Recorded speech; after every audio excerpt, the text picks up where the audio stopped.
एक सास अपनी बहू से कैसे नफरत करने लगती है, आइए आज इस कहानी में हम लोग सुनेंगे। राहुल ने कहा, मैं सिया से ही शादी करूंगा। मम्मी, मैं कह रहा हूं ना, अन्यथा मैं जिंदगी भर कुंवारा रह जाऊंगा और यह मेरा अंतिम निर्णय है। अब इस विषय पर मैं आपसे आगे बहस नहीं करूंगा। तब भी राहुल की मम्मी रमा जी ने कहा, बेटा, तू समझता क्यों नहीं है? हमने तेरे सामने सिया की जन्म कुंडली पंडित जी को दिखाई थी और उन्होंने सिया की कुंडली में मांगलिक दोष बताया है। अब तू बता, सब कुछ पता होते हुए हम तेरी शादी एक मांगलिक लड़की से कैसे कर दे? तू जानता नहीं है, मांगलिक दोष वाले की जीवन साथी की मौत जल्दी हो जाया करती है। इसलिए तुझे मैं समझा रही हूँ, तू भूल जा सिया को। रमा जी ने राहुल को बहुत समझाया, पर राहुल का कहना था कि जब मैंने सिया से प्यार किया था तब मैंने उसके साथ प्यार करते हुए जन्म कुंडली का मिलान नहीं किया था। ना ही मैं इन मिलानों को मानता हूँ। इसलिए अब बस मैं शादी करूँगा तो सिर्फ सिया से, और यह मेरा आखिरी फैसला है। आखिर रमा जी को अपने बेटे की जिद के आगे झुकना पड़ा और पंडित जी के द्वारा बताए अनुसार सिया के मंगल दोष को दूर करने के लिए राहुल के साथ शादी करने से पहले सिया की शादी एक पेड़ के साथ करवाई गई और उसके बाद सिया ने राहुल से शादी करी। सिया दुल्हन बनकर राहुल के घर आई, पर रमा जी को सिया का मांगलिक होना अभी भी खटक रहा था और रमा जी उसे दिल से नहीं अपना पा रही थी। और घर में कुछ भी परेशानी आती तो उसका दोष सिया को ही दिया जाता। लेकिन सिया पढ़ी लिखी संस्कारी लड़की थी और वो अपने सासू माँ से मिले इन बेवजह आरोपों को अपने दिल से नहीं लगाती थी और ऐसे ही ससुराल में उसके दिन कट रहे थे। एक दिन राहुल ऑफिस से जल्दी घर आ जाता है। तब रमा जी ने उससे पूछा, बेटा, आज जल्दी कैसे आ गया? तब उसने बताया, माँ, आज सुबह से ही सिर दर्द और बहुत कमजोरी आ रही है, इसलिए ऑफिस में काम करने की हिम्मत नहीं हुई। तब रमा जी ने कहा, चल बेटा, जल्दी कर, हमें डॉक्टर के पास चलना चाहिए। तब राहुल और रमा जी डॉक्टर को दिखाने गए। डॉक्टर को दिखाने के बाद मालूम पड़ा कि राहुल को पीलिया हो गया है और दोनों जैसे ही घर लौटे, रमा जी ने घर को सिर पर उठा लिया और कहने लगी, जब से यह लड़की हमारे घर में आई है तब से हमारे घर में परेशानी और बीमारी भी साथ में लेकर आई है। इसके कदम ही अशुभ हैं। अब देखो, इसका मांगलिक दोष हमारे बेटे पर भी असर करने लगा है। कल को अगर मेरी बेटी को कुछ हो गया तो कौन जिम्मेदार होगा? तभी सिया ने कहा, मम्मी जी प्लीज, और कितना नीचा दिखाएंगी मुझे?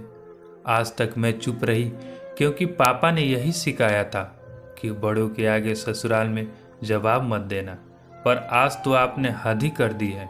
अगर मैं आज नहीं बोली तो जिंदगी भर खुद को माफ़ नहीं कर पाऊंगी।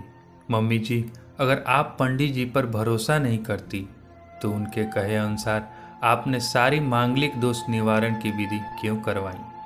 क्यों पहले आपने मेरी पेट से शादी करवाई? दोष मेरा मांगलिक होना नहीं है, बल्कि दोष तो मेरा आपकी बहू होना है, क्योंकि घर में जाने अनजाने में कुछ भी परेशानी आती है उसको आप मुझसे जोड़ देती हैं। और जब कोई सास अपनी बहू से सिर्फ नफरत कर रही होती है तब यह बहू दोष बेटे बहू को नहीं, पूरे परिवार को परेशानी में डाल देता है। और इस बहू दोष से मुक्ति भी सिर्फ सांस ही दिलवा सकती है। बहू को अपनी बहू माने, उसे दिल से अपनाए, उसे भी सम्मान दे और यह महसूस कराए कि वह भी इस परिवार का सदस्य है। नहीं तो बहू दोष मांगलिक दोष से भी ज़्यादा पीड़ादायक हो जाता है। सिया की कही हुई बातें रमा जी के दिल को झकझोर रही थी और उन्हें मन ही मन पछतावा भी हो रहा था। उस समय उन्होंने सिया को कुछ भी नहीं कहा। थोड़े दिन बाद राहुल बिल्कुल ठीक हो गया और ऑफिस जाने लगा और 1 महीने बाद राहुल की सैलरी भी बढ़ गई। तब उसने घर आकर इसका श्रेय सिया को दिया तो रमा जी बोली, हाँ सही है बेटा, तू तो सारा श्रेय बहू को ही देगा। तेरी माँ का आशीर्वाद भी तो तेरी प्रगति के पीछे रहता है। तू तो मुझे श्रेय देना भूल ही गया। तब राहुल ने कहा, माँ, इस बार सिया का मांगलिक दोष मुझ पर और ना ही मेरी तरक्की पे लगा। और माँ, जब हम बुरी परेशानियों का श्रेय सिया को देते हैं तो अच्छे कामों का श्रेय भी तो सिया को ही देना चाहिए। राहुल ने हंसते हुए कहा, इसलिए आज का सारा श्रेय सिया को जाता है। तब सिया बोली, राहुल, क्या तुम भी मुझे ऐसा समझते हो? तब राहुल ने कहा, नहीं सिया, बिल्कुल नहीं, बल्कि मैं तो माँ को यह समझाना चाह रहा हूँ कि सुख दुख हमारे जीवन का हिस्सा है और कभी जीवन में खुशियाँ आती है तो कभी गम भी आते हैं। इसके लिए हमें परिवार के सदस्य या अपनी बहू को दोष देना उचित नहीं है। तभी रमा जी बोली, बेटा, सही कह रहा है तू, और तेरी तरक्की ही बहुत है मुझे इस झूठे दोषों से बाहर निकालने के लिए।